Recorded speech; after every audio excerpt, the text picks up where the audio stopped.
नमस्कार। आकाशवाणी जयपुर अजमेर से प्रस्तुत हैं प्रादेशिक समाचार।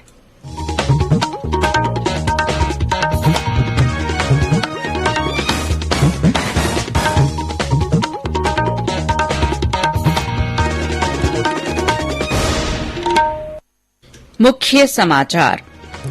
प्रधानमंत्री नरेंद्र मोदी ने मैसूरू में अंतर्राष्ट्रीय योग समारोह का नेतृत्व किया।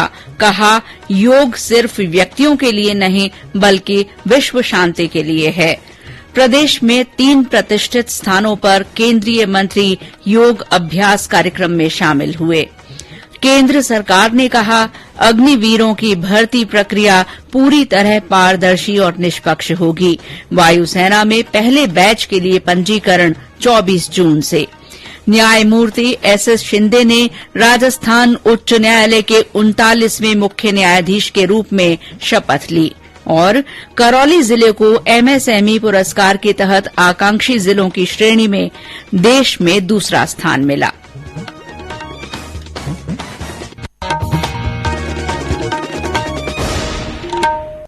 समाचारों के साथ मैं शीला चावला और अब समाचार विस्तार से। प्रधानमंत्री नरेंद्र मोदी ने आज मैसूरू के प्रसिद्ध महल के प्रांगण में 8वें अंतर्राष्ट्रीय योग दिवस के अवसर पर राष्ट्र का नेतृत्व किया। इस अवसर पर श्री मोदी ने कहा कि योग सिर्फ भारत के लिए नहीं है बल्कि समूची मानवता के लिए है।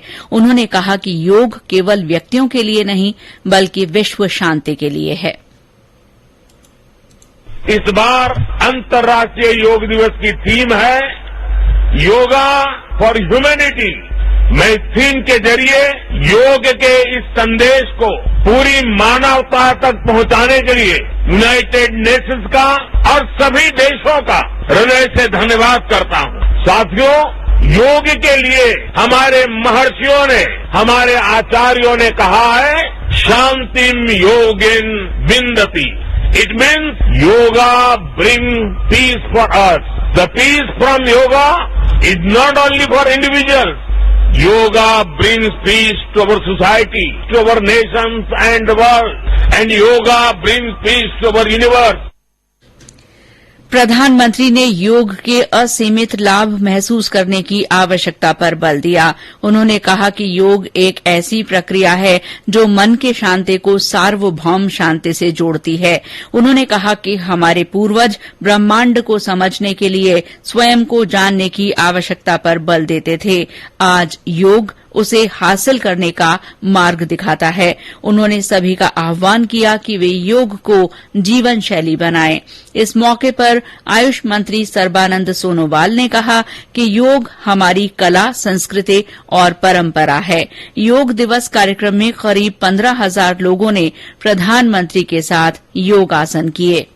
राष्ट्रपति रामनाथ कोविंद, उपराष्ट्रपति एम वेंकैया नायडू, लोकसभा अध्यक्ष ओम बिरला और केंद्रीय मंत्रियों ने भी योगाभ्यास कार्यक्रमों में उत्साह के साथ भाग लिया। राष्ट्रपति ने राष्ट्रपति भवन में आयोजित कार्यक्रम में योगाभ्यास किया। उपराष्ट्रपति ने तेलंगाना में सिकंदराबाद के परेड ग्राउंड में योगाभ्यास किया। लोकसभा अध्यक्ष और अन्य सांसद संसद परिसर में आयोजित योगाभ्यास के कार्यक्रम में शामिल हुए। राज्यपाल कलराज मिश्र ने अंतर्राष्ट्रीय योग दिवस के मौके पर आज राजभवन के अधिकारियों और कर्मचारियों के साथ योगासन किए। उन्होंने कहा कि प्राचीन काल से चली आ रही योग प्रथा समग्र कल्याण का अभिन्न अंग है। उन्होंने कहा कि योग से शरीर और मन दोनों स्वस्थ रहते हैं। योग स्वयं एक ऐसा स्वरूप है जिससे शारीरिक और मानसिक दोनों स्वास्थ्य ठीक रहते हैं। वैचारिक शक्ति में बढ़ोतरी होती है और शारीरिक दृष्टि से भी व्यक्ति स्वस्थ और प्रसन्न रहता है। इसलिए योग का करना बहुत आवश्यक है और आज अंतर्राष्ट्रीय योग दिवस है। आज के दिन से प्रारंभ करके अगले अंतर्राष्ट्रीय योग दिवस तक लगातार योग करने की निरंतरता बनी रहे, यही प्रयास होना चाहिए। आजादी का अमृत महोत्सव के तहत योग दिवस पर देश भर में 75 चुने हुए प्रमुख स्थानों पर योग कार्यक्रम आयोजित किए गए। इनमें प्रदेश से जयपुर के जंतर मंतर, जैसलमेर के समके रेतीले धोरों और राजसमंद में कुंभलगढ़ किले में योगाभ्यास कार्यक्रम हुए।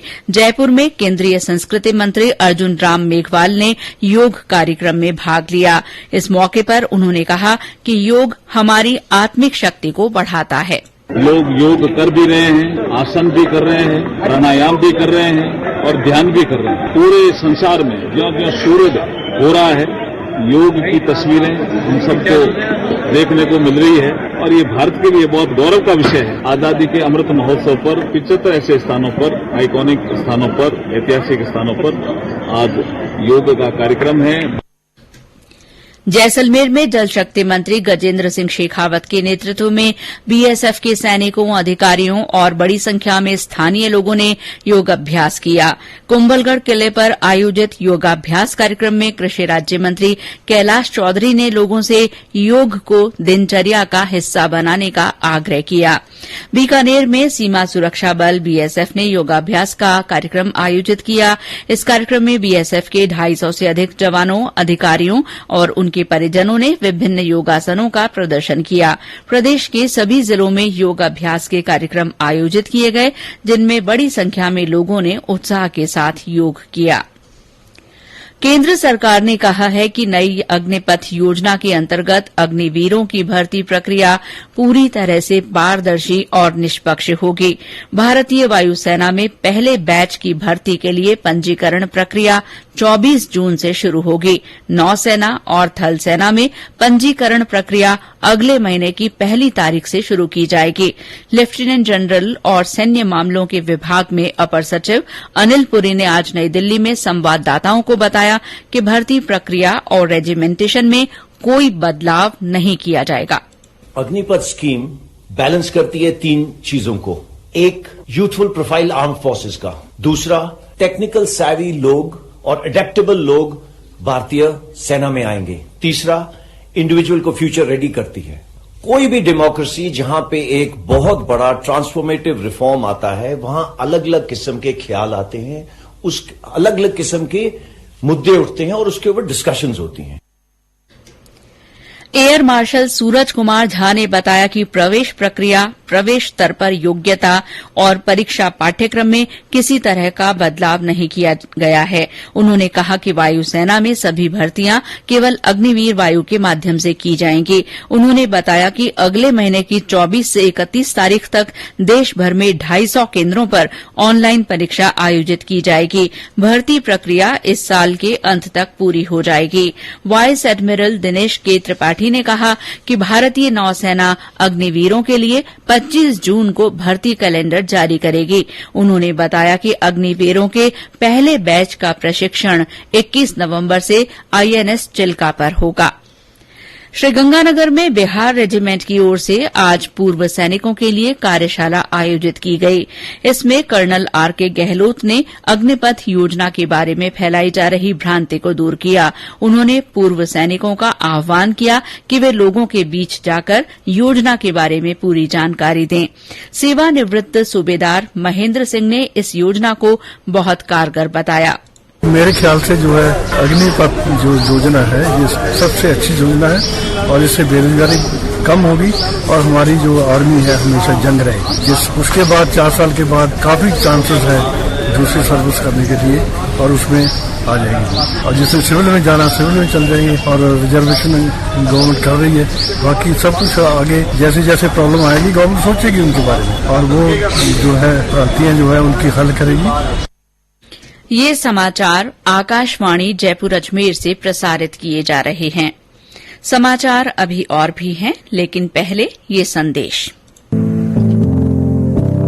कंपटीशन की अगर आप कर रहे हैं तैयारी, तो उनके लिए ऑल इंडिया रेडियो पर हम लाए हैं अभ्यास, एक ऐसा कार्यक्रम जिसमें आप पूछेंगे सवाल व्हाट्सएप नंबर 9289094044 पर या फिर ईमेल करेंगे abhyas.airnews@gmail.com पर और हमारे विशेषज्ञ देंगे इसका जवाब। इस बार का विषय है इंटरनल सिक्योरिटी और सवाल भेजने की अंतिम तारीख है 22 जून। आपका अभ्यास हमारा प्रयास।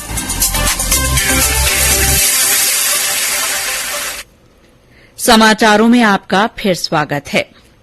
राज्यपाल कलराज मिश्र ने आज राजभवन में न्यायमूर्ति एसएस शिंदे को राजस्थान उच्च न्यायालय के मुख्य न्यायाधीश के रूप में पद और गोपनीयता की शपथ दिलाई।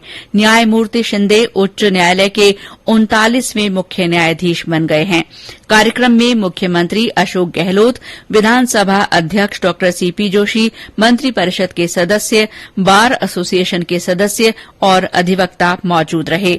इससे पहले श्री शिंदे ने आज सुबह राज्यपाल से शिष्टाचार भेंट की। भारतीय डाक विभाग 5 साल तक के बच्चों के आधार कार्ड बनाने की सुविधा घर बैठे उपलब्ध करा रहा है। विभाग ने इसके लिए चरणबद्ध रूप से डाकियों को प्रशिक्षण देना शुरू कर दिया है। इसके अलावा घर बैठे आधार कार्ड में संशोधन भी किया जा सकता है। जयपुर की प्रवर डाकघर अधीक्षक प्रियंका गुप्ता ने आकाशवाणी को बताया कि डाक कर्मचारियों की ओर से घर बैठे 5 साल तक के बच्चों को आधार पंजीयन की सुविधा मुफ्त उपलब्ध कराई जा रही है। हमारे जो ब्रांच पोस्ट मास्टर्स हैं, जीडीएस हैं और जो हमारे पोस्टमैन हैं, उनके डिवाइस में एक ऐप है। उस ऐप का इस्तेमाल करके वो लोग 0 से 5 इयर्स के बच्चों का आधार कार्ड बना सकते हैं। तो उसके लिए यूआईडीआई से उनको सर्टिफिकेशन भी करवाया जा रहा है, उनका यूजर आईडी भी बनता है। क्योंकि 0 से 5 इयर्स के जो बच्चे हैं, उन बच्चों का बायोमेट्रिक तो लेते नहीं है, उनके पेरेंट का बायोमेट्रिक और पेरेंट का ही आधार कार्ड के आधार पर उनका आधार बनता है। तो एक सिंपल प्रोसेस है कि आप अपने पोस्टमैन को, जिसके पास डिवाइस है या आपके ब्रांच पोस्ट मास्टर है या जीडीएस है, उसको बुलाएंगे तो वो आपके घर पर आकर बच्चे का एनरोलमेंट कर देगा।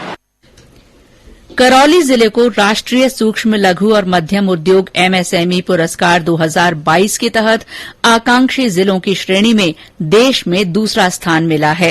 राष्ट्रीय स्तर पर 112 आकांक्षी जिलों में शामिल करौली जिले को विभिन्न क्षेत्रों में उत्कृष्ट कार्य के लिए ये पुरस्कार मिला है। जिला कलेक्टर को इस कार्य के लिए ट्रॉफी और प्रशस्ति पत्र देकर सम्मानित किया जाएगा। एमएसएमई मंत्रालय के उप महानिदेशक डीपी श्रीवास्तव ने करौली के जिला कलेक्टर को पत्र के माध्यम से ये सूचना दी। उद्योग मंत्री शकुंतला रावत ने जिले को इस उपलब्धि के लिए बधाई दी है। उद्योग विभाग की अतिरिक्त मुख्य सचिव वीनू गुप्ता और उद्योग आयुक्त महेंद्र कुमार पारख ने कहा कि राज्य सरकार सूक्ष्म लघु और मध्यम दर्जे के उद्योगों के लिए बेहतरीन माहौल उपलब्ध करा रही है। गौरतलब है कि राज्य से करौली जिले के अलावा सिरोही, धौलपुर और जैसलमेर जिले भी आकांक्षी जिलों में शामिल हैं। और अब मौसम। प्रदेश में आज भी कुछ स्थानों पर मानसून पूर्व की अच्छी बारिश हुई है। बूंदी में तेज बरसात से सड़कों पर पानी भर गया। बरसात के बाद नदी नालों, बांधों और तालाबों में पानी की जोरदार आवक हुई है। जिले का भैरू बांध छलक गया है, वहीं बरधा बांध में 17 फुट पानी आया है। आज शाम को चूरू में तेज अंधड़ के साथ बारिश हुई, जिससे कई जगह पेड़ गिर गए। जयपुर और श्रीगंगानगर में भी कई इलाकों में हल्की बारिश हुई। सवाई माधोपुर में आज मानसून पूर्व की बरसात का दौर थमने के बाद मौसम साफ रहा। मौसम विभाग ने बीकानेर, श्रीगंगानगर, हनुमानगढ़ और चूरू जिलों में कुछ स्थानों पर मध्यम से तेज बारिश और 1-2 स्थानों पर भारी बारिश की संभावना व्यक्त की है। विभाग ने कहा है कि कल से केवल छुटपुट स्थानों पर हल्की से मध्यम बारिश के आसार हैं। 23 जून से ज्यादातर स्थानों पर अगले 3 दिनों तक मौसम शुष्क बना रहेगा। और अंत में मुख्य समाचार एक बार फिर। प्रधानमंत्री नरेंद्र मोदी ने मैसूरू में अंतर्राष्ट्रीय योग समारोह का नेतृत्व किया। उन्होंने कहा कि योग सिर्फ व्यक्तियों के लिए नहीं बल्कि विश्व शांति के लिए है। प्रदेश में 3 प्रतिष्ठित स्थानों पर केंद्रीय मंत्री योग अभ्यास कार्यक्रम में शामिल हुए। केंद्र सरकार ने कहा है कि अग्निवीरों की भर्ती प्रक्रिया पूरी तरह पारदर्शी और निष्पक्ष होगी। वायुसेना में पहले बैच के लिए पंजीकरण इस महीने की 24 तारीख से शुरू होंगे। न्यायमूर्ति एसएस शिंदे ने राजस्थान उच्च न्यायालय के 39वें मुख्य न्यायाधीश के रूप में शपथ ली। और करौली जिले को एमएसएमई पुरस्कार के तहत आकांक्षी जिलों की श्रेणी में देश में दूसरा स्थान मिला। इसी के साथ प्रादेशिक समाचार बुलेटिन समाप्त हुआ। नमस्कार।